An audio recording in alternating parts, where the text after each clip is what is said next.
Welcome back to Movies TV Mad. You can follow me on Twitter at Movies TV Mad, and a very warm welcome to Tuesday's edition of the DC Universe Daily. We have discussed James Gunn's plans for the structure of DC Universe. We have discussed his plans and what he may or may not try to do with Superman, but we really haven't discussed his plans for Batman.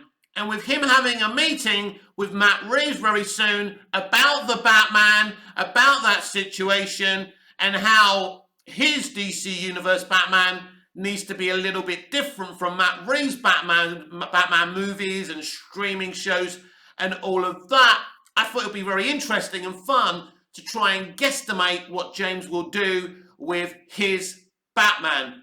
For me, it would be really unlikely if James was to implement another young Batman. Again, I could be wrong.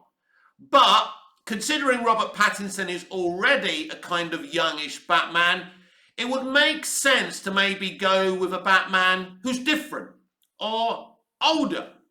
Now, at this moment in time, Ben Affleck is still the DCEU's Batman. He hasn't been replaced yet.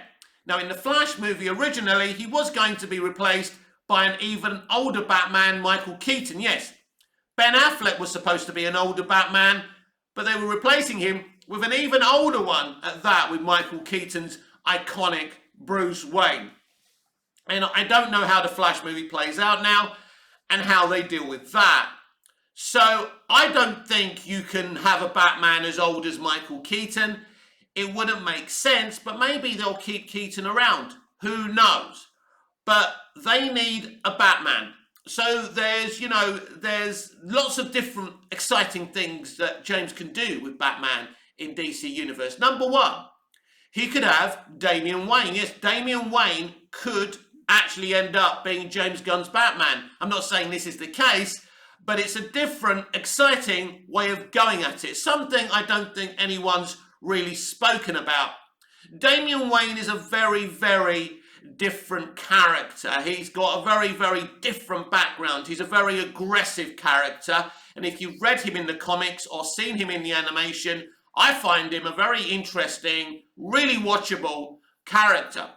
Now, he's not exactly Batman as such, but you could use Damian Wayne as Batman. That could be an option. Now, would fans be happy with going with another Batman who isn't Bruce Wayne?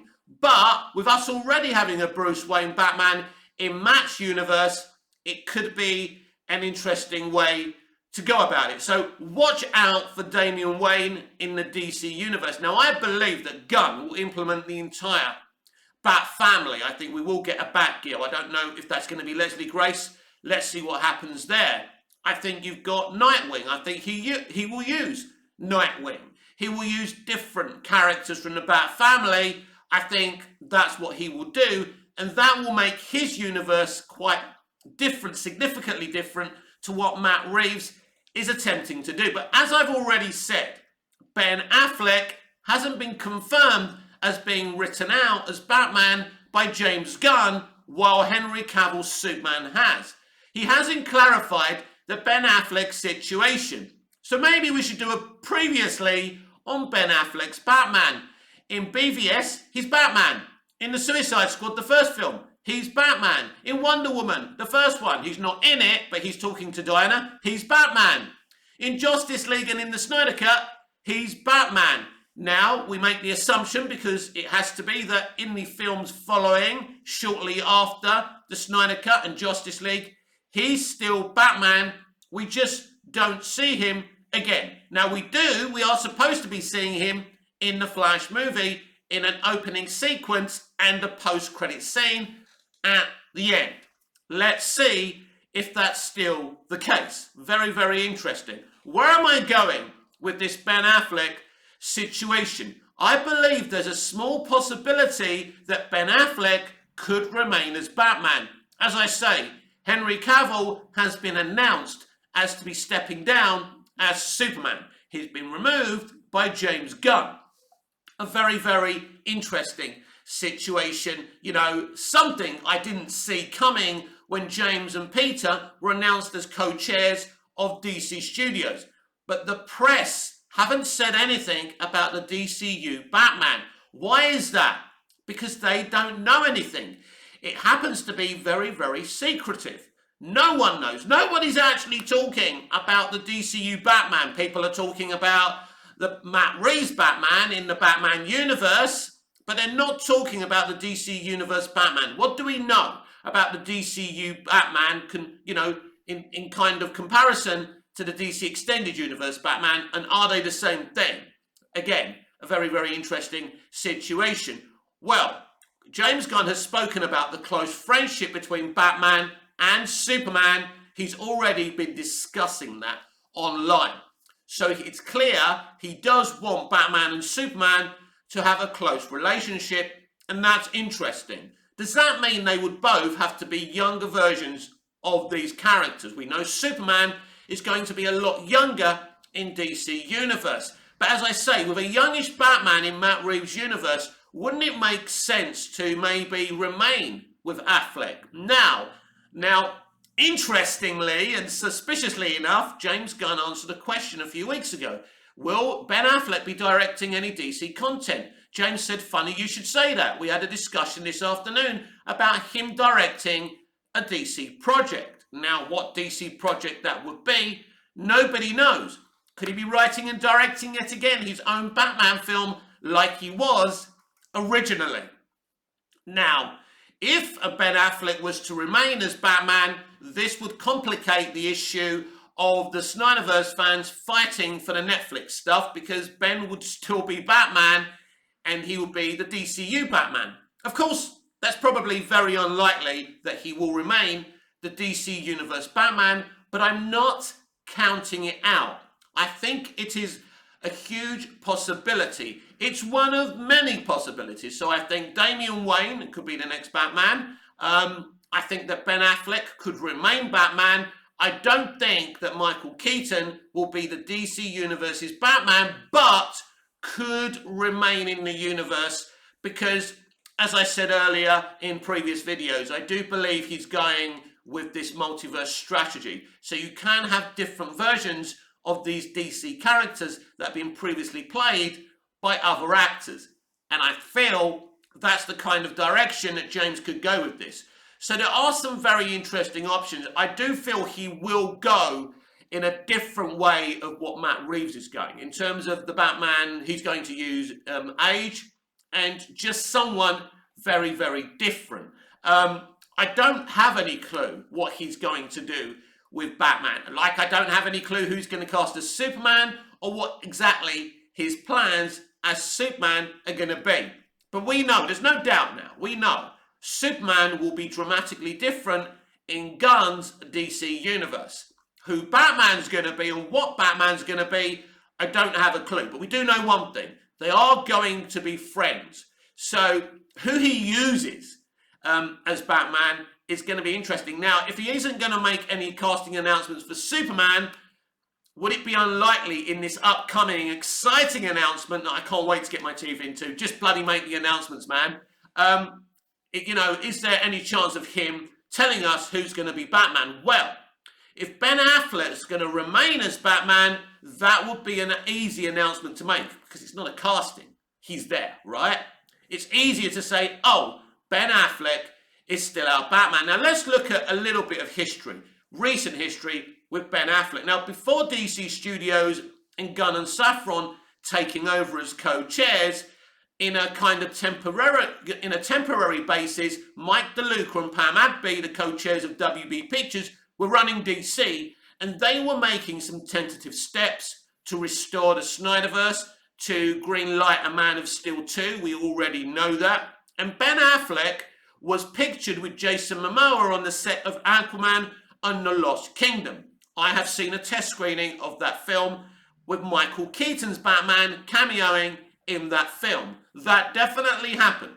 But there was a strong hint through this picture that Ben Affleck was also going to be involved in this movie. Now, Jason Momoa said, who knows, maybe Michael and Ben are both in this movie. And then there was the big question, do we have multiple Batmen in Aquaman and the Lost Kingdom. I believe this was DeLuca and Adby's idea to have Ben Affleck cameo as well as Michael Keaton, maybe, or cut Keaton out.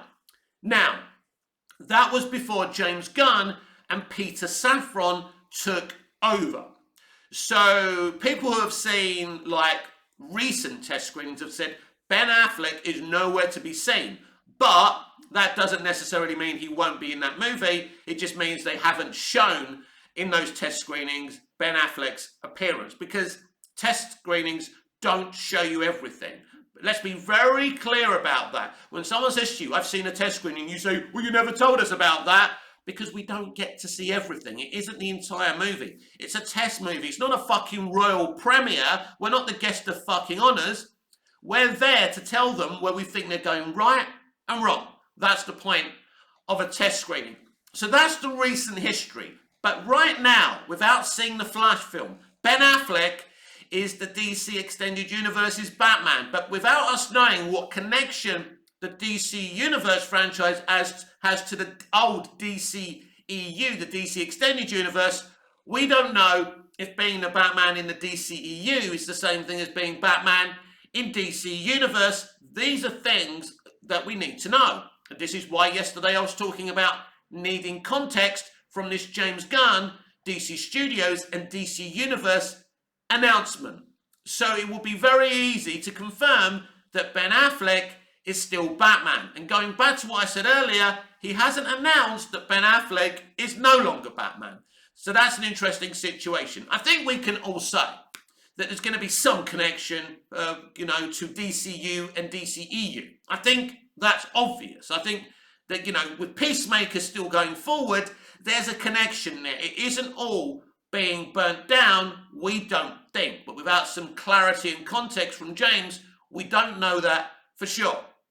So I think Ben Affleck keeping his role as Batman is definitely at least a huge possibility. I really believe that. So I'm not going to discount that. I'm not going to say it's not a possibility, because I believe, without any communication from James, that Ben isn't Batman, because he did it with Henry. He said he's not Batman. I think that, we can't discount that situation. So, yeah, Ben Affleck could absolutely be Batman. And I wouldn't be surprised if he was confirmed to be remaining as Batman, because it's a very curious situation that he's already discussed with Ben Affleck about directing a DC project. That is a very interesting situation. Whether Ben said go and get stuffed or yeah, I'll do it, I don't know. Ultimately, there would have to be some kind of creative inspiration for Ben to do a DC movie. And I'm sure he's still chomping at the bit to direct a Batman movie. So he could direct the next Batman piece of content, streaming show or movie or whatever they've got planned for the DC Universe Batman. And we'll have to wait and see on that. But that, my friends, is definitely a huge possibility. Because as I say, it seems like a weird thing, like to have two young Batman. Of course it could work, but there would have to be some distinction between the two. And if you've got two like Batman in their early 30s or late 20s, it's very hard to have a distinction there. How can they be different? Of course, the DC universe could have a Batman of colour, but who's like late 20s, early 30s. They could do that. They could attempt to do that. Of course, they would get lots of pushback on that, and it's not going to help them to, win hearts and minds. What the DC universe has to do is be uncontroversial. They are not in a position to be controversial. So they need to cast someone that people would get excited about. I suppose keeping Ben Affleck as Batman would be utterly controversial, and fans would ask, why is Ben Affleck still Batman and why isn't Henry Cavill Superman? That would be a situation that would arise. Probably more likely he's going to cast a fresh Batman. But without him clarifying that situation at all, and considering he's clarified the Superman situation, it's definitely very interesting. So Ben Affleck may not return as Batman, but he could be announced by James Gunn in directing and writing a Batman movie. That wouldn't surprise me at all. And that would make me very happy because Ben Affleck is one of the best knowledgeable people on Batman, and he's a damn good director. In fact, he's won an Oscar for one of his movies. So he's got respect in the industry, and we would see something very exciting from Ben. But again, this is just me guessing. I have no idea. So let's just say for a minute that Ben Affleck won't return as Batman. It could be that the Snyderverse actors are being let go from DC Universe. Maybe they've come up with the Netflix idea themselves prior to the fans, and maybe they're thinking of separating Zack's universe so Zack can continue and conclude his arc via Netflix. Maybe that was the plan all along. Maybe that's why Henry Cavill won't be Superman anymore. Maybe that's why Ben Affleck won't be Batman anymore. Now, we don't know Gal's position in the future of Wonder Woman and if she'll remain as Wonder Woman, but if she does step down as Wonder Woman, it would give them the opportunity to have Ezra, Jason, and the other Snyderverse actors over at Netflix doing their thing. So removing all of them would be would free the Netflix Snyderverse up if it's a possibility. Now, let's not forget that there were rumors a few months ago that Jason Momoa will be playing Lobo. And some people, including me, believed it was because he would no longer be playing Aquaman after Aquaman and the Lost Kingdom, and that role would be recast. So that's interesting, isn't it? And so that's another Snyderverse actor who may not be playing his role anymore. It would free Jason up to play Aquaman in the Snyderverse over on Netflix. I'm talking about it like it's a reality when it's not. But it's very feasible that they're replacing the Snyderverse actors in their DC roles because it frees them up to finish what Zack was doing.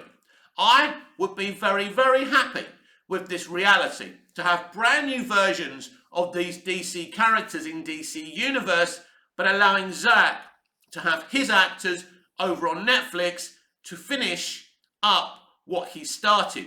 I think this would be excellent, a really good way because then everyone's happy.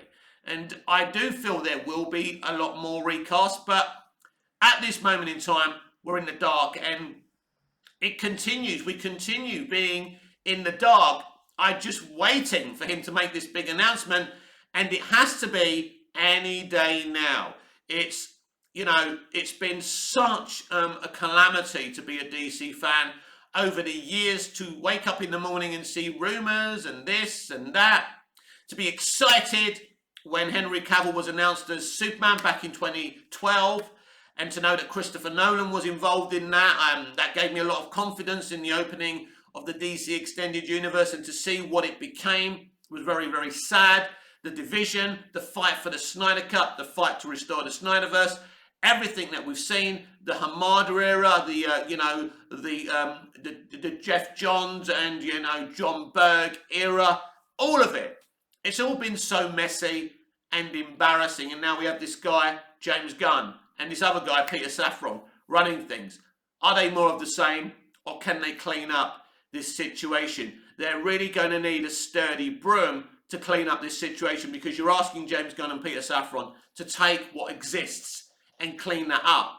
And it's clear this is what they're attempting to do, everyone. They're attempting to grab the DCEU, remold it and rebrand it into DC Universe, and use some existing actors and, cast some new actors in these iconic roles, and create a situation where they can make lots and lots of money. And for me, it's kind of weird. It's kind of, James Gunn is inheriting a lot of situations that he and Peter have to deal with, like Reeves' The Batman universe, like Todd Phillips' Joker universe, like inheriting the DCEU and trying to fix that and rebrand that. It's very, very difficult. So if they were to succeed in doing all of this, they would definitely have my respect, because it's definitely a very difficult task. I think some of the cleaning up they've done thus far has been very good. The removal of The Rock as Black Adam, absolutely essential. The removal of Patty Jenkins as the writer-director of Wonder Woman 3 and the person guiding Wonder Woman, her removal was utterly important as well. These are two decisions that I'm extremely happy about. I think they are the right decisions. I think that, I think you'd have to be psychologically challenged to think it's bad news that Black Adam, The Rock won't be playing Black Adam anymore, or that Patty Jenkins won't be writing or directing Wonder Woman 3. These were important decisions, especially the Patty Jenkins one, because I was talking about that a lot for months and months and months. And I was horrified when Jenkins was at a press conference saying that they have faith in her, that they want her to do a lot more stuff. Again, I'm assuming she was talking about Adby and DeLuca. So as much as I respect Adby and DeLuca and some of the decisions they wanted to make, clearly keeping Jenkins in her role, in guiding Wonder Woman was very problematic. So clearly Adby and DeLuca told her they wanted her to stay there and keep doing Wonder Woman things. That was the wrong decision. Removing her was absolutely the right decision. So Gunn and Safran made the right decisions there. Because if you love DC, you do remove The Rock as Black Adam. If you do love DC, you do remove Jenkins as the writer-director of Wonder Woman 3. You've already seen what she did with Wonder Woman 84. She wanted to continue that story. People talk about Patty Jenkins' trilogy. Well, I don't see her era, in guiding Wonder Woman as a trilogy. I see Wonder Woman 84 and the third film she was planning, and who knows what the hell she was planning with Wonder Woman 3.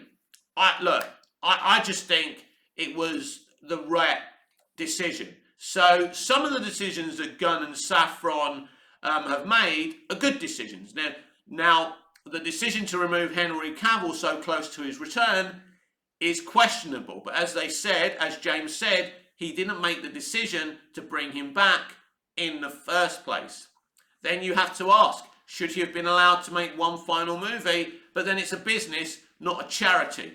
And that's the problem as well. The time for Henry Cavill to make a sequel to Man of Steel was a couple of years after Man of Steel, not now. It could have been pretty awesome, but they were looking at taking that Superman and making it something else. It wasn't going to be the Zack Snyder Superman from Man of Steel. We saw the kind of Superman, we saw the Spit Curl, we saw the John Williams theme. I loved that theme, but there was a huge debate. People were already divided about that theme. They were trying to take Zack Snyder's Superman and make him into Christopher Reeve's Superman. And you can't do that with the actor you've already used in a hugely dramatic, different way. And I can kind of understand why Snyder fans were angry about that. You do have, I would have gone with the whole giving him the Williams theme. I would have gone with it because I just would have been excited for any Superman movies going forward. But ultimately, all they were going to do was try and make Henry into Christopher Reeve. Henry isn't Christopher Reeve. He's a very different actor, and he's played a different Superman. So, again, probably, if that's the way they wanted to do it, maybe James Gunn was ultimately right to go with something fresh and new. The only way we'll find out if this decision to remove Henry as Superman is the right decision is when we see what James has decided to do with Superman, when we see what he's decided to do with Batman. Initially I felt he would go with a young Batman. It would make sense. Can you go with a younger Batman than Robert Pattinson? I don't think you really can. Batman starts being Batman at a certain age. I don't even know what age in the comics Batman begins being Batman. So how young can you go? And that's why I'm a bit dubious and a bit doubtful that he is going to cast a young Batman, but maybe all the versions that James Gunn gives us of these DC characters will actually be young. Maybe I'm wrong, because kind of in a lot of ways, Batman's cooler when he's older and he's experienced. Now, if you look at the Bruce Timm animation, when you look at Batman, he's mostly a little, there's certain instances where he's young, but there's instances where he's a little bit more experienced than Superman. And that kind of works out within their friendship. So, yes, I'm not discounting that Ben Affleck could remain as Batman. However, unlikely that is, because Ben Affleck made it clear in an interview many years ago that he wouldn't be Batman anymore. Then it was announced that he would come back one last time in the Flash movie to play Batman. So once you make an interview and say, I'm not Batman, and then come back as Batman again, it means that nothing's solid and that he loves Batman and he could play Batman again. You know, Ben Affleck hasn't been treated in the best way as Batman, just like Henry Cavill wasn't treated in the best way as Superman. We know that. And I don't know. I don't know what is the best decision here. Would you approve of Ben Affleck remaining as Batman in DC Universe? Would you prefer if he's Batman in the Snyderverse over on Netflix, if that's even, in fact, a possibility? It's interesting that it seems like the Snyderverse actors are being replaced in these iconic DC roles. We don't know about Gal yet. It's important to understand Gal officially hasn't stepped down in the role and hasn't been removed by James Gunn. But she's very quiet, as I keep on saying. Very quiet, no reaction to the removal of Patty Jenkins. So that makes me very, very suspicious. I've said it many times, I believe Gal will quit as Wonder Woman, but I'm hoping to be wrong about that, because there really isn't any problem with Gal Gadot. It isn't her fault what happened with Wonder Woman 84, but she was a producer and she was very good mates with Patty Jenkins. So interesting. I don't think, Gal is an ambitious young actress. She's not going to leave the role just because of Patty Jenkins, but maybe she feels it's time for her career to move on from Wonder Woman. If it were me, I wouldn't be leaving that role. It's pretty much the only iconic thing that she does. She's been in streaming stuff, but you know, she's made herself a lot of money and got herself a lot of roles since playing Wonder Woman. It's made her a huge household name. But I haven't seen anywhere her do anything else that's as iconic as her Wonder Woman performances. Now, she's supposed to be playing Cleopatra in a movie, at least produced by Patty Jenkins. I think that film ultimately will be put on hold. And this Snow White movie she's doing as the Wicked Witch as well. I mean, that's challenging for Gal, considering she does play Wonder Woman, to play a villain like the evil queen in Snow White. So I'll be interested, at the very least, to see that film and see how that works out. Probably an absolute disaster. So Gal is in a crossroads in her career. You know, Wonder Woman's been absolutely huge for her. She nearly quit the industry. She told us that in multiple interviews before Zack cast her as, you know, this Amazon princess. So it's been huge. It's been life-affirming for her. It's been life-changing for her. It's saved her career. And so she's very quiet. And I think sooner rather than later, she is going to get on that Twitter. She's going to get on that Instagram. And she's going to make some sort of an announcement. I think she'll make an announcement before James Gunn makes an announcement. This is going to be a huge situation. Whether she makes this announcement before his upcoming DC Universe announcement, I don't know. But his announcement is coming very soon. Either this week or next week, we're finally going to know. And as I've said to you before, I will go live reacting to every single morsel of this announcement. As DC fans, this is a huge, big deal. And this is a channel that mostly talks about DC movies. So we're going to be all over this. But this is also an entertainment channel. And I want to talk about different TV shows and different movies. I spoke briefly about The Last of Us yesterday. I also sometimes want to continue talking about Manchester United. They are my club as well. For the people who ask me why I don't go live anymore, well, that's easy. You lot ask me to go live, and then you don't show up for the live. So it's like you're playing a practical joke on me. So there's no point going live if I can't have at least 5 people, and that's okay, 5 people, I'm a very small channel, watching and commenting, and at least liking the post. So the way to get me to go live again is to smash that like button. Give me the views on these editorial videos, and that will motivate me to go live on a consistent basis. But once James Gunn has made this announcement, I will definitely go live because I want to get your reactions about this huge news. How is DC going to be focused in the future? We're about to find out, and I couldn't be more excited. This has been Tuesday's edition of the DC Universe Daily with me, Mick, your host with the most. Just ask your girlfriends and your wives. Please like, share, comment, subscribe, hit the notification bell so you never miss this beautiful perfection, and I'll see you again in the next video. Until I see you again, goodbye, au revoir, auf Wiedersehen.